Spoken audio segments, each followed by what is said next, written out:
Hey, it's Drake Griggs, founder of Obsidian Wisdom. Welcome to another Retirement Readiness Thursday. Hope everybody's having a fantastic week as we get ready for school.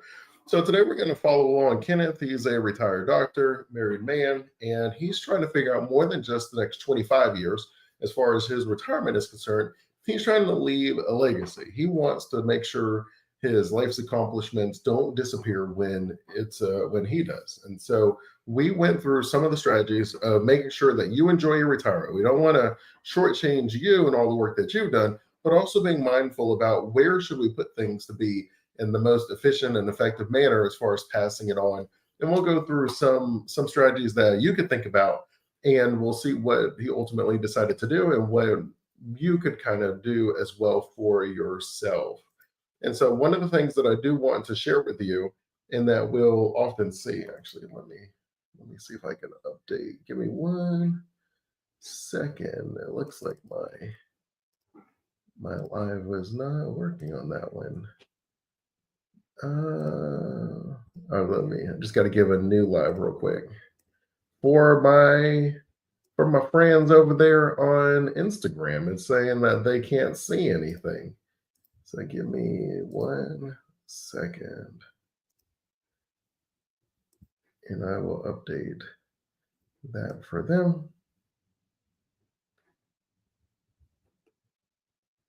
I need to change the stream key. There we go. This distinction. All right, and then like that, new stream key, and then saved, so they should be good to go. All right, so now we'll get back into all of the fun that we're going to have. All right, so let me go ahead and I'll share with you the case study, and then we can go through that, and we'll see what questions you might have. So I'm going to share my screen with you. I'll add that to the screen. And so first, when you see this, you're going to be like, whoa, 2% probability of success. Don't get caught up in that. We're not saying that there's a 2% probability of them running out of money in retirement. For this one, remember, I'm a global explainer. So when we talk about the probability of success, we're talking about it from the perspective of your goals. And so for them, their goal is to leave $2 million. And so we're saying that it's going to be difficult for us to be able to leave $2 million based on the lifestyle and everything that they have. But I'll go through some of that with you. And so what you can see here, and I'll zoom in so it's a little easier for you to see. So when it comes to their retirement, you can see that we're already starting off, and then we're going to spend down. We're going to have a lot of fun. We're going to travel. We're going to give to causes we believe in. We're going to do all sorts of amazing things in retirement. And then, like most people, at some point you start saying, you know what, I've done that, got 2 T-shirts. I'm enjoying life. And so I just want to chill out a little bit more, spend time with the grands, things like that. And often what you'll see is when that happens, that means that we're going to spend a little bit less. And based on the investments that they have, so we would be starting, as you can see, closer to like 2.5 mil, and then we would spend down about 1.5 mil of that early on in retirement, and then we'd be around $1 million, as you can see. And then we would actually be spending less than our money is generating. But because the goal is to have a legacy of $2 million at the end, that is partially why you end up seeing the drop off. See, we actually still have 1.1 million at 89 years of age. The plan is built out to 90. It's right. Keep in mind that the average life expectancy is like 70. It's like 75 or 78 or somewhere around there in the United States at least. So we build a plan out to 90. It almost just adds a little bit extra of a layer of security and cushion. Whereas like, hey, we're going to be good at 90. And so we can see that we actually 89 would still have 1.1 million. But when you look at the last goal of giving away 2 million at 90, which is the end of both of their plans, that is what causes it to have the 2% probability of success. We're not actually saying that there is just a 2% probability of success of them just running out of money. So let's go through the plan. So you can see we have $3.1 million, and that we have about 2 million in investments, 1.8. The home is free and clear. It's about 700,000. We have a life insurance policy. It's a whole life policy that they got early on, and that is 500,000, but then has another additional $100,000 in cash value. And I know sometimes people will ask me, they'll be like, all right, Joe, what do you think about, what do you think about whole life? And when I talk about most financial instruments, the reality is all of them can work. I know we have very strong opinions and beliefs and feelings that some just can't work. But as much as our government gets wrong, one of the things that is actually kind of cool is it has to have a tangible benefit for the person to be able to get it. Now, how much of a tangible benefit, we can kind of go back and forth on that. That's probably where it gets a little bit dicey. But all things, right? The amount of insurance that you have. So, for example, if Oprah Winfrey wanted to buy an insurance policy, she could get a $10 million, $100 million policy. Why? Because she's worth $1 billion. So it's okay for her to do that. Could you just walk out and get 100 billion, well, not 100 billion, $100 million policy, and you wouldn't, because it has to be within a certain ratio of how much money you make every single year. All right. Even the idea of, can I just get insurance on any random person? And it's like, well, no, you have to have some sort of a tangible loss if that person passes. And so you can see that there are safeguards in the insurance. So I say that to say that if whole life insurance literally had no benefit, zero benefit, was just a scam, as some people would say, it wouldn't, you couldn't give it to people. Now, it doesn't mean it works for everybody, because it doesn't. It generally speaking works for the people that are well off. On the list of places that I would put my money, it would be on the lower end. Like, I've already maxed out my 401k match, I've maxed out my Roth, I've maxed out my HSA. I have the real estate or things in the stock market with capital gains. And as I continue investing in these things, if I have money that's still left over, I would say, look, whole life policy is going to be a great option for you. Not the first option, but on the list of options, we can work our way down to that. And so for them, it made sense and they had it. And so that works out very well. It has lots of tangible benefits. It gives the liquidity of the money to the heirs. So that way, if you have a longer probate process, they have the access to the money. So obviously it goes to them tax-free because it's the life insurance proceeds. So that basically goes on. They don't have to pay taxes on that as well. There are benefits. It doesn't work for everybody's plan, but it can work for some, and it definitely work for theirs fine. You can see that on the investment and from the tax perspective, it's not just about investment allocation, but it's from a tax allocation as well. You can see that we did have about 1.2 million of that inside of a 401k, but we did also have 795,000 tax free. That was between a Roth and a health savings account, between the two of them, and so that was very nice as well. And then the taxable, that's just your regular brokerage account. So that just means money from your checking account that you go and you're able to invest in the stock market and things like that. If you have a Robin account, an E-Trade account, a Schwab account, all that's money that went into your checking account and then you bought something with it. So that is your taxable account. Those things are taxed on, already taxed to you for you to get it. And so they had a decent allocation from the tax perspective as well, which was pretty cool. And so you can see that when we're getting started, let's move on to the goals. So when you talk about retirement, what kind of things do you want to do? And so for them, they wanted to focus a little bit on legacy planning. So when we talk about focusing on legacy planning, there's a couple things we're thinking, right? So one is, hey, I want to make sure that we leave $2 million for the children. It's like, all right, cool. We could leave $2 million for the children. Let's see what else we want to do. We mentioned we want to do home renovations. No problem. We have charitable giving. We want to give $5,000 to the couple charities. That's fine every single year till the end of the plan. Personal gifts we want to give to the children and the grandchildren along the way. So we said, all right, well, that's 10,000. For those that are asking, if you're like, hey, what am I allowed to give? Uncle Sam doesn't want to be stuck in all the paperwork and the nuances of the small gifts. And so anything under $19,000 is where it's currently at in 2025. That's $1,000 up from 2024, which was 18,000. You can give $19,000 to someone, and you don't have to file any paperwork or do anything. You don't have to write it down. It's just a gift, and it's under that limit, so you don't even have to think about it. So the $10,000 that we're talking about giving to the children, that's nothing you'd have to file. You don't even have to think about it. Now, for their vacation, they want to take a vacation every year, and then we go with inflation as we would try to track things. And so that was $12,000 a year that they want to spend on their vacation. That is on the upper end, but like most vacations, it depends how you want to live, right? Even if you did something as simple as a cruise, you could be on the little inner cabin with no window, and that could be like $100. You could be on a suite with a big window and a jacuzzi, and maybe that's $1,000 a night, right? Like, but we're all on the cruise. So what we're saying is they want to take the trips, they want to live on the nice view of it. And so that's how we would put the plan together. Their car, I believe it was Alexa, was free and clear. And so normally when we have a free and clear vehicle, it just makes sense for me. It's like, all right, well, how long do you think we'll keep it, right? Because we're not going to keep it the whole retirement. So at what point in time do we think, yeah, I probably should get a new vehicle? And so that's what this is. So we go ahead and place it in there. We'll say, all right, we get a new vehicle, $40,000, 45,000 will be now, and then it will go up with inflation as time goes along. And then you could do anything that you would want to have inside your plan. It could be as specific or as vague as you want. It just helps as far as the data that we put in. It helps you feel comfortable about the opportunity for success and the likelihood coming out. When it comes to the long-term care, we said, all right, well, let's just assume there's 1 year of long-term care, and then its current average cost about $75,000.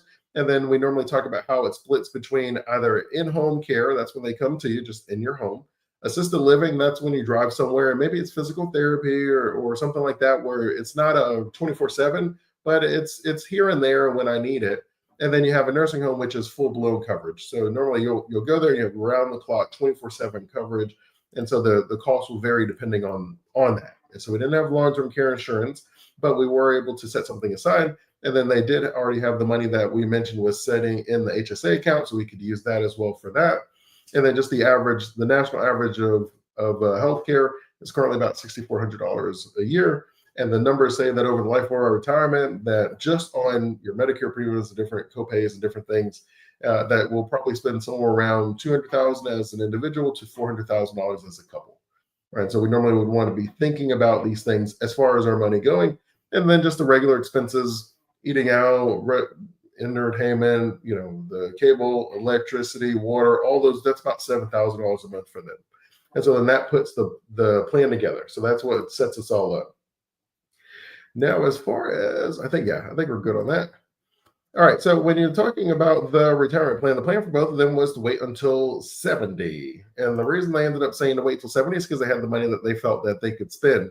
Based on the lifestyle that they were spending, the amount that they were spending, we were not concerned about the required minimum distributions and things like that, because the reality was they were going to be spending more than what their required minimum distribution was. So we did not focus as much on that from that perspective. Now, it is mentioned that, and we'll talk a little bit about that, when you're talking about a legacy and when you want to leave the $2 million, it does matter in what type of account you leave it in, right? So we can't just, can't just strong that we don't want to just say, I have $2 million, boom, I checked off my legacy goals. That we want to be able to leave a little bit more. So that could be everything from the idea of, well, I have one kid that I'm not sure that they'll make the right financial decisions, and I want to be able to put some guardrails in place to protect them.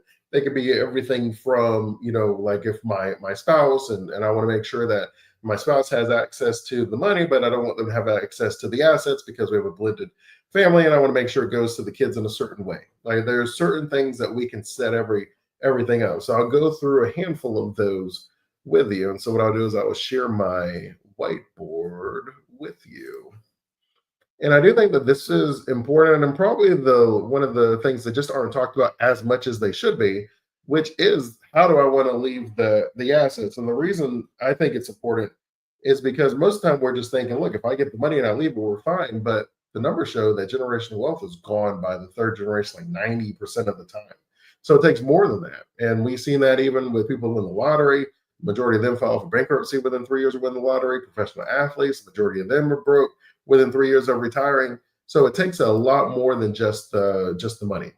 But you basically would have, I'll say that you basically have like four main choices. Obviously, we can split it up in ways that will make it even smaller. But for the most part, you basically have four main choices of how you want to leave your legacy. Let me make sure. Yeah, so I'm on the whiteboard, so we'll be good. All right. So choice number one is we could just have a revocable living trust. So let me go through. So we're talking about leaving the legacy.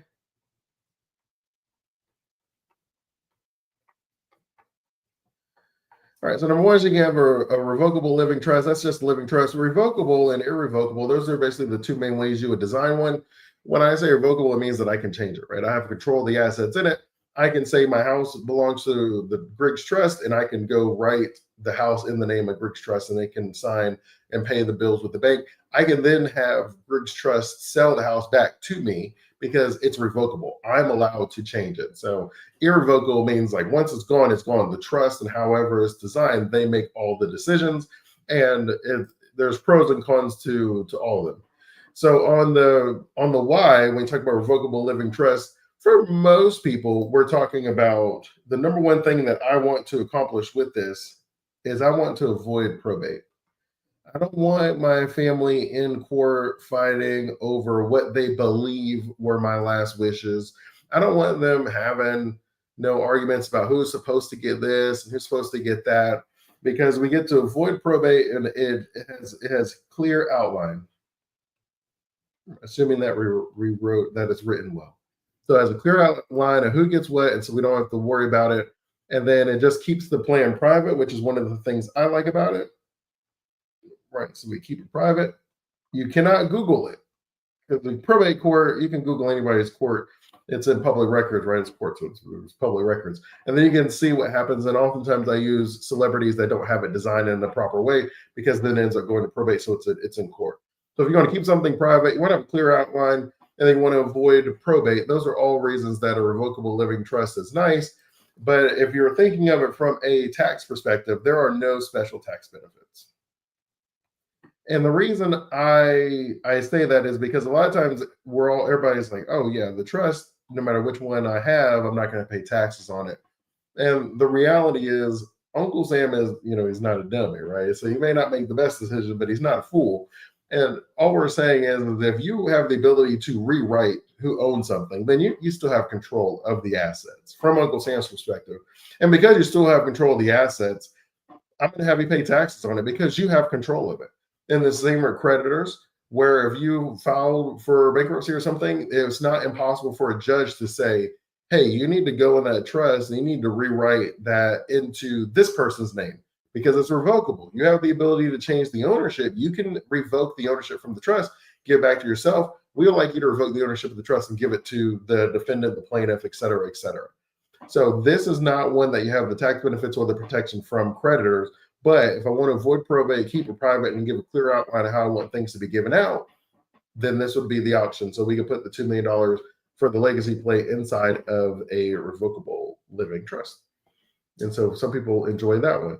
So the number 2 on the list is going to be that there's a lot of different ways to put it, but we'll call it like a spendthrift, because there are lots of ways to. And so I'll slide down a little bit. So you're talking about a spendthrift trust. The reason that people like this one is we're a little bit worried about the stuff that's going on in our kids' life. So this one, it could be, I'm trying to protect against poor money management. So I'm worried about some of the choices that the kids are going to make. This could be if you're worried about divorce. So because your spendthrift is considered irrevocable, you don't have to worry about the judge being like, hey, you need to rewrite that in the name of whoever. No, it's a spendthrift. It's irrevocable. I don't have the ability to rewrite it in anyone's name. So it's a little bit separate. And as a result, that also means that you're okay from creditors as well. It's like, hey, that's not mine. So you have that protection where it's not going to be something that they can force you to be able to take it out, or force your kids. We're talking about the $2 million because they get married, they get divorced, boom, half. And you're like, well, dang, how many halves can my trust have? And then you also have the one child who's maybe can go in there and take it out for any silly reason. And so you're worried about things like that. And so what ends up happening is there is some sort of a schedule that is set up, and the money is given out on a schedule. And so you can set that up any way that you would like. Hey, you pay for this, pay for the mortgage, pay for college, however you want to set it up. They're able to take the money out on a schedule, and then they can use it for certain things that you believe are okay. And so this one is best if you're trying to protect your heirs. So you're looking at the data and you're like, look, Dre, 90% of people end up killing generational wealth by the third generation. I'm worried about that. So what can I do? We can put the controls in place so that they can't mismanagement, and you can protect your wealth long term. Now, from a tax perspective, you have the distributions. Once you take the money out, it is taxed to the heirs because now they have access to it. So once your heirs get it, it's taxed. So the heirs end up being taxed. And then outside of that, so if the money is not going to the heirs, then the trust income is taxed. So the trust ends up paying the taxes for the rest of it. And the way you would think about that is if you have the $2 million in there and I'm in the trust, let's say it gives $10,000 to your kid or your grandkid or your great grandkid every single month, well, then that person is going to be taxed, and I know every single month I know, then they'll be taxed on $120,000 at the end of the year because that's how much they received. That was their income. The other 1.8 million that's sitting inside of the trust would pay taxes on that, and the trust has its own separate tax rate, its own separate tax brackets. And so the trust would end up paying its own bills and its taxes and things like that. And then you can set it up that way. And so that one is if you're trying to protect your kids from creditors, you're worried about some divorce, or you're just worried about them spending the money that's not in the best way. The third option we could focus on would be if we're trying to, man, I missed that. The third option we could focus on, if we're trying to get the money to them tax-free, then we could consider doing Roth conversions and just leaving it inside of the Roth. And the reason we think about Roth conversions is naturally, number one, is it's tax-free.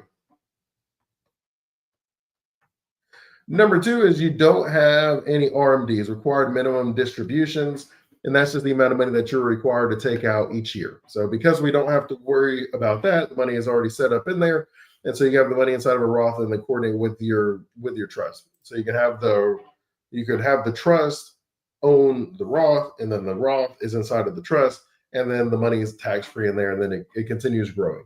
And so you would have it designed with your attorney, and then we would take those documents and we would open it up with my custodian, who is Schwab, and then they would hold the money, and then it would be inside of the trust. And so all the trust is going to do is they're going to sell the assets inside of the trust, and then it's going to give the money to the heirs. However long that we set it up for them to be able to have the time to be able to do that, and then they will be able to receive that money, and it's already going to go to them tax-free. So we sort of like the idea of that. And then it's one of the best reasons that people end up doing this is it just reduces the tax bill under the 10-year rule for inherited. And so for those that don't know, reduce inherited 10-year rule. For those that don't know, the 10-year rule is basically Uncle Sam's last ditch effort to make sure he gets the tax revenue inside of your pre-tax accounts. And so the way Uncle Sam looks at it is the money is in your 401k, your 403b, your TSA, and even some pre-tax annuities, and you haven't paid any tax revenue, or like you haven't paid taxes on it. The money went in tax deductible, and it's been growing tax deferred. And when you take the money out, it gets taxed as ordinary income. So if we pass everything that's inside of those pre-tax accounts, if it's not to your spouse, you normally have 10 years to be able to take the money out. And so depending on how much is in there, right? So for example, if it's the $2 million, then I don't think I have my calculator on me, but if you take 2 million and you divide that by, see if I get this open. So if you take $2 million and you divide that by 10 years, that means you'd have to take out $200,000 every single year. And when I say divide by 10 years, and I know the rule of the zero being added, now I feel dumb using my calculator, but it is what it is. So you have to take out $200,000 every single year over the 10 years. And that probably would move someone into a higher tax bracket. So now they're paying taxes, but they're paying a higher tax rate than they normally pay. Because if it's not your spouse, Uncle Sam said, I'm not waiting longer than 10 years. Somebody has to pay my taxes. And so that's what the 10-year rule is. It just means if you haven't paid taxes on it, Uncle Sam is going to require you, just like you have required minimum distributions at 73, they have required minimum distributions on everything that's left, and then it starts. And so we're saying if we already put it in the Roth because we already paid taxes on it, we basically don't have that 10-year rule to be able to spend it. You have a little bit more flexibility. And so it can definitely help them. And then it just overall reduces the tax burden on your heirs. Because when we receive the money, it's going to be taxed unless it's in some sort of a tax-free investment asset. And so that's all we're saying. And now this one, you don't have the same controls, right? So if you have them written as the beneficiary, your heirs, the day that they receive it, they receive it, right? They get the money. and then they can spend it kind of however they want. And if you trust them, great. If you don't, then not so great. So that's why sometimes it makes sense to have the money tax free, but in coordination with a trust. So that way we still have a few of the controls just to make sure that it's not all lost, in the blink of an eye, if that makes sense. And then the fourth one that we'll talk about, the last one we'll talk about today, sometimes people have charitable goals. And so normally what we would think about is a charitable remainder trust. So it could be a remainder or it could be a lead, and it's just as it sounds. A remainder means that it goes to the charity last, and a lead means it goes to the charity first. And the way that would normally look is you would have your trust. So you'd have your grantor, that's you. You put the money in side of the trust. The trust will then give money to your kids for however long. You can say 10 years, you say 20 years, just however long you want it. And then after that, anything that's left in the trust will go to the charity. So they receive the remainder. And so you could do this with money. You could do this with real estate. And you could do this with a business or really anything like that. And so real estate would be, all right, I have 5 rental properties that generate $5,000 a month. The kids would get the $5,000 a month. The church would then get the properties. You could do that with investments where you have a couple $1,000,000 in a fund, and then you will say, all right, well, the kids, they can get whatever 4% of like $1,000,000. So let's say they get 40K every year, and then the stocks go to the trust after the period of time. And so that's how a charitable remainder trust ends up being. And the reason a lot of people end up liking to do charitable remainder trust is it blends in some philanthropy with the legacy goals. It does show some of the values where you get to share it on, and then you get to pay the family, but then you also get to help the charity out later. So people do that with their churches, their synagogues, their mosques. People do that with their colleges. People do that with nonprofits that they started. You can do that with anything. And then the way that you would do it from a lead trust is basically you would just switch these around.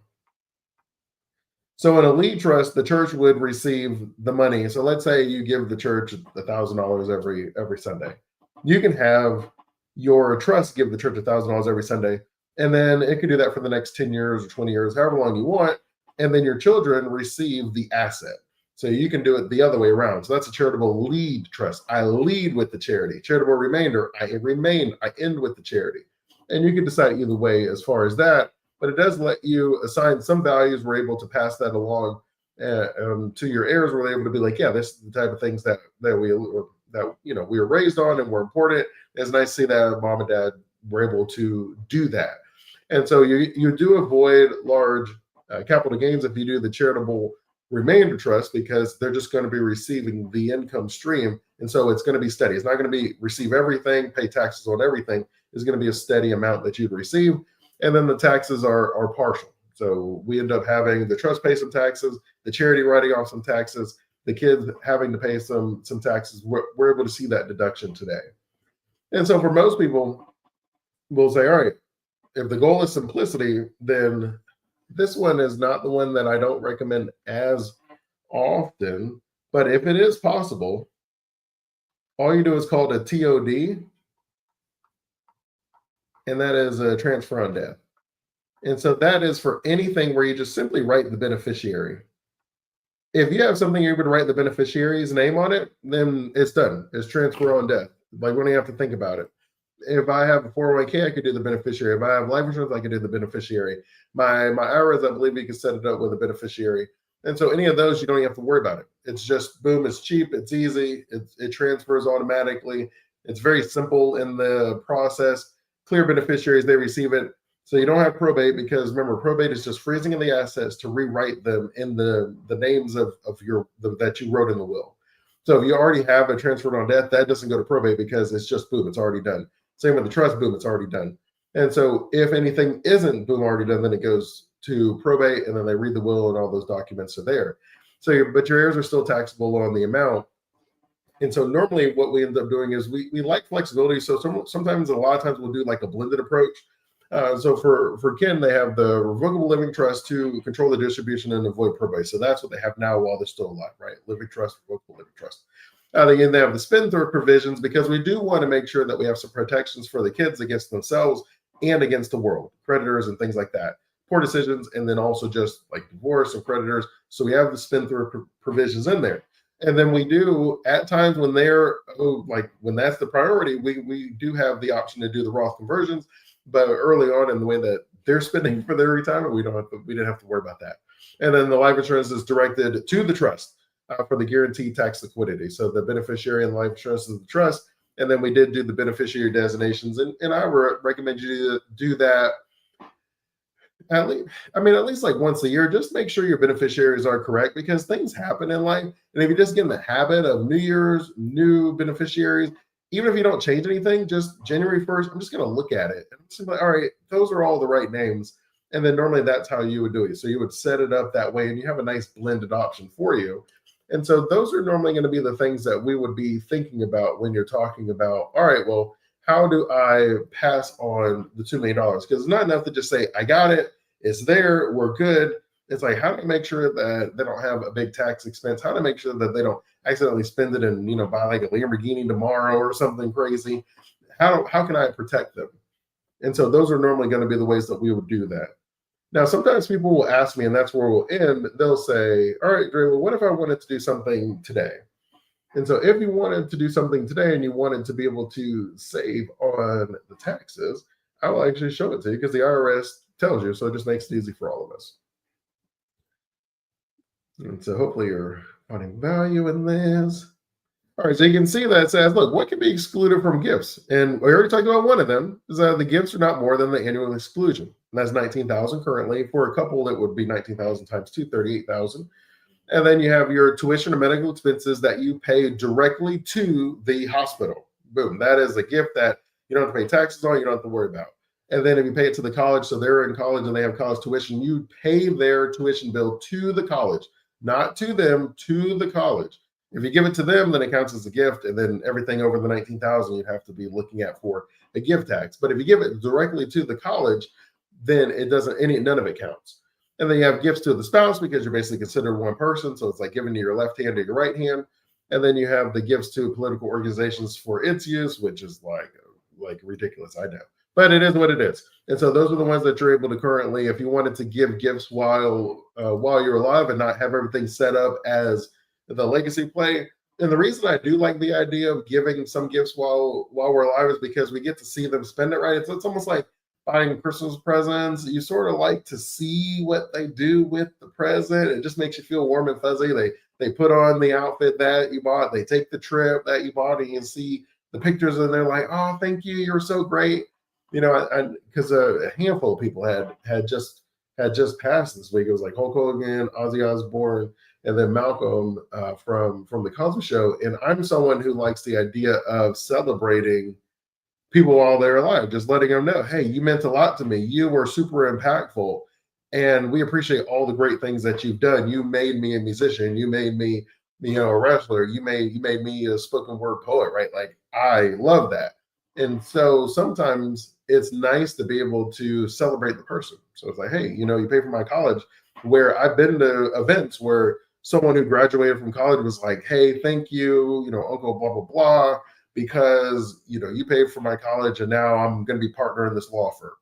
It's kind of cool, right? Like, that's just me, right? That's just me. You may feel a little differently, but that's me. I love the idea of celebrating people while they're alive. I dislike strongly the idea and the phrase when people say, you'll never know how much you meant to me. That just is like nails on the chalkboard, where I'm just like, how could you say that? How could you not have told that person how much, they meant to you? And so that's why I do like the idea of doing things where we can either do some of the gift where it's like, hey, 19,000, you buy certain things, you pay certain things, you set it up in certain accounts for them. However you want to do it, we can set it up in a lot of cool ways. And so that is it, ladies and gentlemen. So that is how we set up Kenneth and his spouse. They were able to have the goals. That's why I said, don't be fooled by that 2%. And so if you have any questions, you're 5 to 10 years from retirement and you are interested in having a conversation, I'd love to talk to you. And you can, I will put a link in the show notes where you can be able to schedule some time on the calendar. As always, let's have more wisdom and less worry. Until next time, stay safe and enjoy